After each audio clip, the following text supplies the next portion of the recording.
Welcome to another episode of Coffee with E. You guys need to sit back and listen to this next episode. You know how I say I'm excited about all the episodes? It's because I really am, I promise you.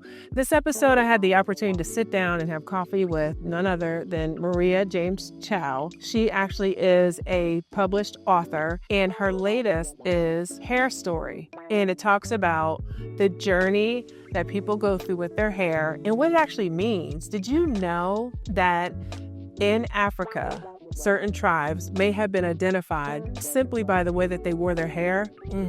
Yep. And did you know? Well, I'm not going to spoil it for you. Y'all, listen to the end, because when I tell you she shares something that she found in her research that just totally blew my mind, let me know what you think. Did it blow your mind too? Well, welcome, Maria. How are you? I'm great. Thank you for having me here. You're so welcome. It's such a pleasure to actually sit down and have a conversation with you. I've heard very dynamic things about you, but I would love for our audience to learn a little bit. So you can just give a little bit of background information on you. So then we could dive right in and have our chat. Okay. Well, I'm a poet and I've been writing since I was a little kid. And I've been expanding into playwriting as well in the last 5-6 years or so. And and then in addition to that, for the last 20 years, I've been a professor as well. Where? I've been 16 years at Central Penn College. Okay. And then also at Southern New Hampshire, and then some other adjunct positions. But I'm definitely more these days of a creative entrepreneur and teaching like what I'm passionate about, which is creative writing and poetry. Wow. In a freelance capacity. And what led you into that space? Like, what was it about it that gave you your passion or ignited your passion? Oh, well, it's always been there, and it's always been on the side. And it definitely, as I explored different avenues and things, there's nothing that really gets my focus, gets my joy, pops my head off the pillow, like writing and sharing my poetry with the world. So I had to be creative in finding ways that I could make my passion pay the rent, basically.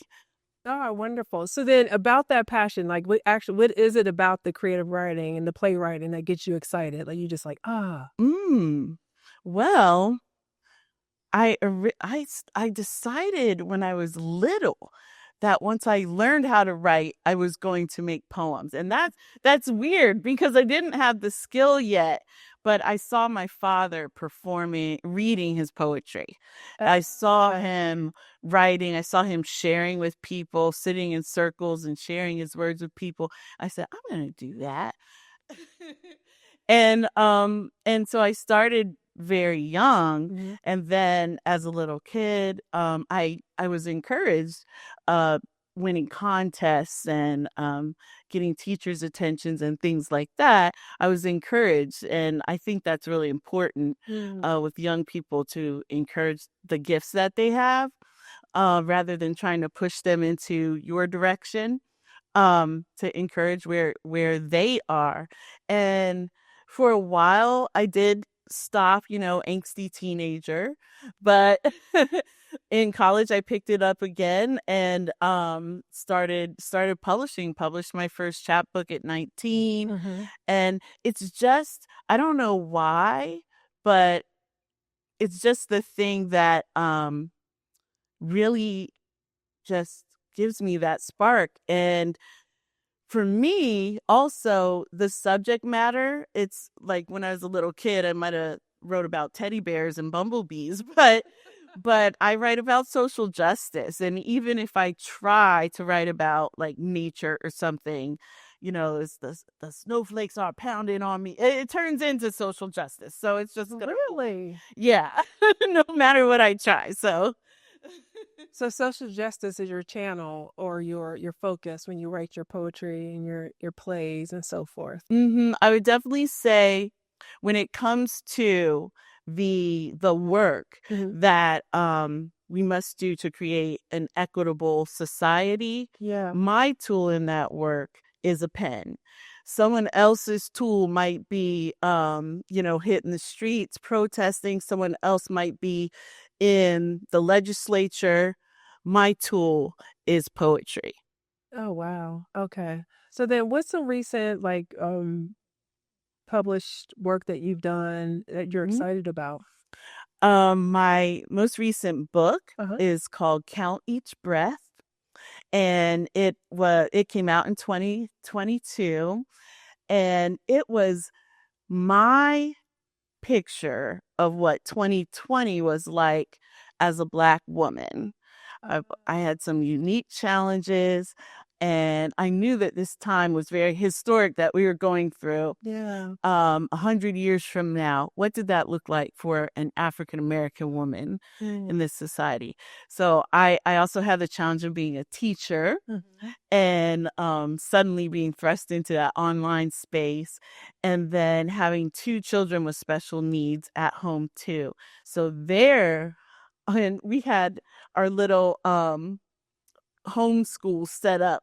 It had been the dining room, but you've got one kid here in middle school, and we've got our little, well, actually he was like fifth grade at that time. Then I've got my kindergartner over here. Okay. And then I have a room full of high schoolers online. Nice. So what grade? I was teaching 9th through 12th. I had one class of 9th and 10th and another 11th and 12th that creative writers. Bless your heart. All artists. So we're all very emotional at this point. Yeah. Wow. Yeah. So it was a challenge. Plus, my husband had visited family back home in Africa where he's from. Okay. And the borders shut down. So we didn't see him for the next 6 months. 6 months? Mm-hmm. Mm-hmm. So how in the world did you maintain? It was definitely a challenge. For a while, writing it really helped me maintain. Going onto Zoom, discovering that, which I had never used before that time. And so in most of the world. Yeah, exactly. Of course. Yeah, going into the spaces where people were having poetry readings and connecting with some friends that way, that helped me get my words back. Wow. So was he able to work while he was over in Africa? No, he actually got fired while he was over there. He got fired? Yeah, they said. Hey, how are you going to fire somebody? I know, he couldn't help it. It's out of his control. They held his job for like 3 months or something, and then they terminated him. I don't think that's legal. Was that legal? I'm not sure. Tell you the truth, I'm not sure, but he's done with them anyway. Like he was like, I mean, at that new opportunities. Yeah. And once he came back, he's doing well now. Wow, he's doing okay. Yeah, bounced back on his feet. Yep, he's doing good. Okay. Yeah, much better actually. Oh my gosh! So he was over there. Okay, because I want to get clarity because this is bizarre to me. So he was over there during COVID. They shut the border down because of COVID. He wasn't able to come back home. And he was over there for 6 months. His job said, "Well, okay, well you need to come home." Yep, I remember getting the letter. It was job abandonment or something like that. I remember calling them, how's he abandoned his job? And part of it could be, I don't know. I remember on the media, the president's people getting on and celebrating how many people they brought home and acting like they were done. And I was like, wait a minute. Your husband's still Yeah, he's still over there, permanent resident. He's been here for so many years, and also he had some false alarms too, where the government would say, okay, we're picking up all the U.S. residents at such and such time, and then for some reason the plane veered off and picked up people in the neighboring country too. So now there's not enough room for everyone. Or they'll say, that happened 3 different times, or they'll say, well, we decided to only pick up the people with kids. or, it's like, he's got kids, they're over here. Right. Yeah, it was definitely a challenge. Yeah, it was 2020 was challenging for a lot of people. Yeah. I mean, just hearing the stories, the Mhm. aftermath is just it's like it's sad. Yeah. But it sounds like he bounced back and was able to. He did once Okay. once he came back and he got a different position. He's really good at that. He's really nothing. He is a rock. Yeah, yeah, yeah. Yeah. He's the one that you didn't put pen to paper with that one, with his story. Well, he's woven into Count Each Breath, actually. Really? Yes, which I should have brought a copy in with me, but yeah, he's definitely woven in there some of the conversations we had. Um, he definitely had his attitude stayed positive where mine went like this sometimes. I mean, you're back home with the children, you're working, all these high schools on Zoom all day long. Yeah. I could just imagine. Yeah. Emotions are probably high, wondering if he's coming home, if he's okay. Yeah, it was it was really difficult. And I have a poem called No, because I found myself saying no to so many things for the kids. Can I go outside? No. Is daddy coming on? No. Is it no, no, no. The poem just goes like that. We're just over it now for everything. Wow. So Wow. yeah, but that, as a poet, I can weave some ugly things in with beauty and deliver it in a way that people can understand it better than maybe, or listen better than they would a history lesson or a news show or something like that. So that's what I try to do with my work. Yeah. So what work are you most proud of? Oh boy. I'm really proud of Hair Story. Hair Story is a choreopoem that I wrote. And that a choreopoem is a stage play that is many poems woven together to tell a cohesive story. Okay. And the way I got the inspiration for those poems, I picked my topic and I talked to many different people about their hair story. And mainly I wanted to reveal something to the public about hair discrimination that women face when you have African ancestry. So I talked to mostly Black women, but also some Latinas, and there I learned some interesting things about the Dominican community, and even some young men about discrimination they face in the workplace, in the community, in schools, and even at home. Yeah. And I also read up on the history of African hairstyles and the amazing art that our ancestors put into creating messages with their hair that says that I am a queen, hair that says that I am ready for marriage. It was just amazing. So I learned so much, and then I had this great artistic community to come together to bring it forth on the stage. So we premiered it at Gamut Theater in 2023. Oh, wow. In Harrisburg, and had a very successful run. And our community partners, the Harrisburg PA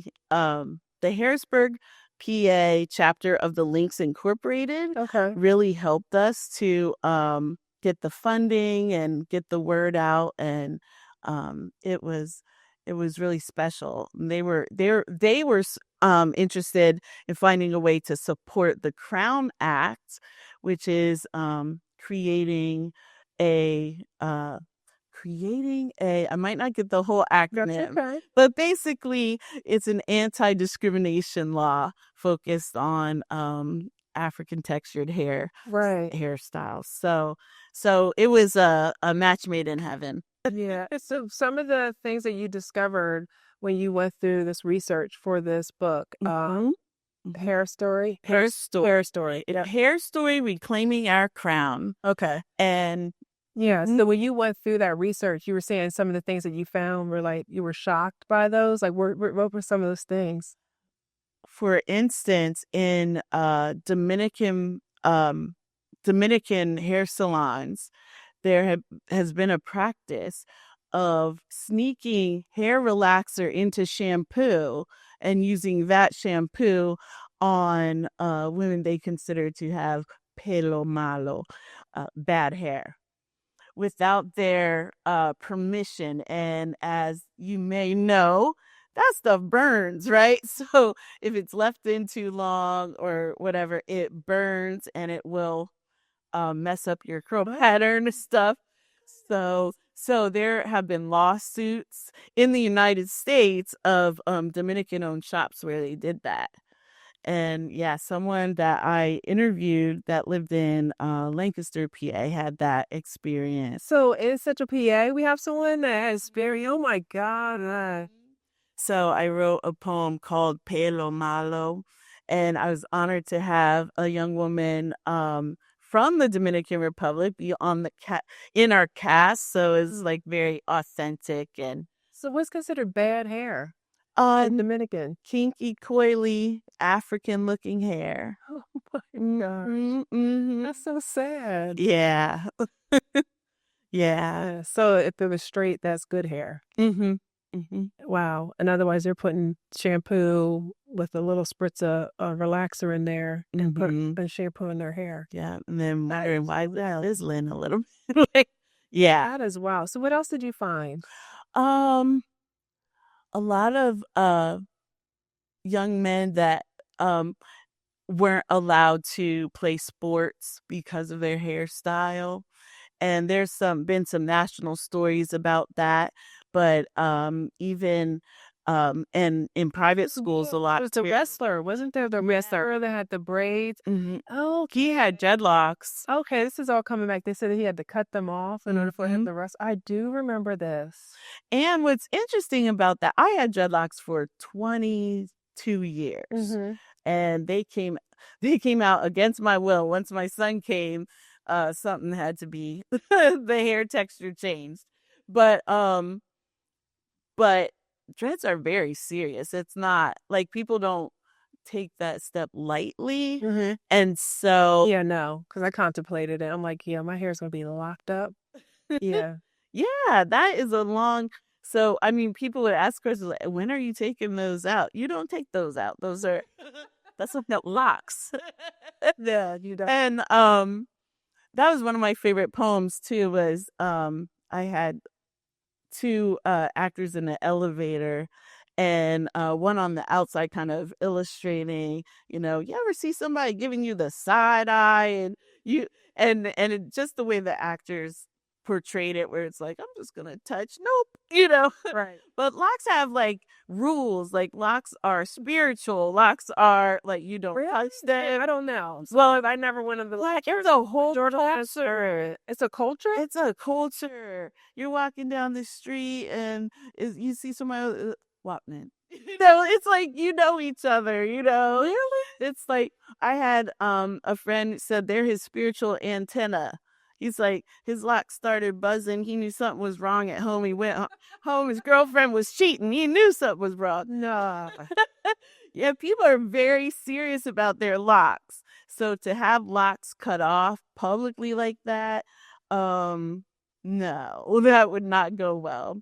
So the poem I wrote with that, I really mixed in some scripture, like I am a Nazarite, my hair is my strength. If you cut it off, I'll be like any other man. Like, and just wonderful actor Josh Selvey. He dropped to his knees and said, I carry my locks in a bag. And just, you felt that. Really? Somebody took that from him. Mm-hmm. Wow. Mm-hmm. So my daughter, she had locks. And she decided to cut them off. And now that you're saying that, I do remember her saying that she wanted a fresh start because your hair holds energy. That's it. Yeah. Yeah, you were saying that. I'm like, wow. So this is really a thing? It is. But that explains, though, but I think for women, period, it doesn't matter what or ethnicity or race, whatever you are, right? Culture or background. Whenever you want a fresh start, most times you could tell they're going through something because the first thing they do is cut their hair. They cut their hair or they'll dye their hair. Yeah. So that just makes total sense. I'm gonna wash that man out of my hair. Do you remember that? That's the old song. So yeah, I think universally, I think people can understand that. And there are certain cultures where there's even like kind of a sense of magic in it. That's why my poem Clean in Hair Story was so powerful, because you get to know a little bit about African culture to start out, and then you find out that when the slave traders come, one of the first things they did was shave their heads. And to symbolize that, like what that meant, we had something we call blood cloth. It was like a red cloth that went over them once that process took place, because now someone who had been royalty looked like everyone else. Someone who believed, because in Africa, your hair is your crown, and they were determined on how your hair was determined what tribe you were from too. Exactly. So then cutting off your hair was actually making you like look like everyone else. Yeah. So you weren't able to differentiate who was who. Exactly. And that was the reason for doing it. And then think, if you have the belief system, you've grown up in the tribe that said that there's magical properties here. So like now my hair's on the floor with hair from here and here and here. And what are they going to do? Are they going to cast a spell on us or something like that? Like the fear that is drummed up in that. So I tried to reflect all of that in the poetry that I wrote. Wow. Yeah, I wish you did have some poetry, because I want to hear it. It's okay. It's okay. And so then anyone that wants to get a copy of your book, like how do we get a copy? Anywhere books are sold. I know there's some on the shelf at Midtown Scholar in Harrisburg, or Aaron's Books in Lidditz. But also bookshop.org I love, because that supports indie bookstores. Or, of course, our trusty Amazon. Wow. So did I hear you say that you're going to have a play for Hair Story? So Hair Story is we did perform it. You performed it? Okay. But I'm starting the initiative now to reaching out to different colleges to see if they will like us to come perform it for their students. So, and when a university has theater, they can open it to the public as well. And if there was anybody watching that has some connections in your town and want me to come, we can bring it there. Wow. So besides the research you did on this story, right, and like the great things that you found, right, that you were able to uncover, like what's the most impactful piece that you think it is that someone will walk away with when they read your book? I really love like when it comes to Hair Story, I really feel like people walk a little taller, and that's the most important thing to me, for you to understand the historic connection and love yourself a little bit better, and for allies to understand kind of the depth of this issue, and which would strengthen their position as an ally as well. And for those that thought that hair is just a fashion thing and who cares, to understand that it's much deeper of cultural and spiritual significance to people of African descent. Yeah. So because this platform is about the wholeness of a person, how do you think the hair journey of, African American women, Latina women, even white women, like how do you think the hair actually assists or actually becomes a challenge to becoming whole? Because I know when I was growing up, right, I had a challenge of seeing people that did not look like me and trying to figure out, okay, so how can I get my hair to look like, my classmates. Right. So that was a challenge. And even I can confess that even at home, I put a sheet on my head trying to look like, my classmates. But I'm like, well, why does my hair not look like that? Ask the questions with your parents. So I wonder how much of that ties to your identity growing up, not seeing others that look like you and dealing with, I guess the mental impact on your self-worth or your wholeness and your evolution of your person. Yeah, it definitely I definitely had many poems reflecting young people's stories like that being and I personally grew up I remember my mom first chopped all my hair off and I don't know what she was thinking. And then people thought I was a boy. And then and then I think it was just hard to manage. It's 4C hair and I think it was a lot. And then she would just tried so many different things. And yes, I lived through that Jerry curl era. It was dripping. And just and I remember too having the sheet to look like my friends and my Barbies and all of that. Yeah, and there's some interesting stories too where we had a single dad whose wife had left him with 3 kids, and the one that looked most like the wife was the one with the kinky hair, and that affected her self-esteem. And that was one of the stories that came through. And also a girl that had grown up, we call it I called it Brittany with the good hair, because the teacher was calling these 2 girls named Brittany, and to distinguish them said, no, not you, the one with the good hair, and that made other Brittany just feel like she was worthless. So many stories of that impact on self-worth. So we need to think about how we talk to our young girls and boys, because most people start feeling that discrimination at before they're 10 years old. Yeah. And there's, I forget the exact percentage, but girls in high school have been known to stay home because their hair wasn't right, I actually I love head wraps. I always wear head wraps, whether it's a headband or a wrap. It's part of my connection to my ancestors. But I also recently had some alopecia because of a very stressful situation that I went through. And so alopecia is when, your hair comes out. So the head wraps help until it can strengthen and come back. Yeah. Yeah. Wow. Well, this is a really good story. I think it shed light on the fact that one, you know, most people don't worry about their hair, and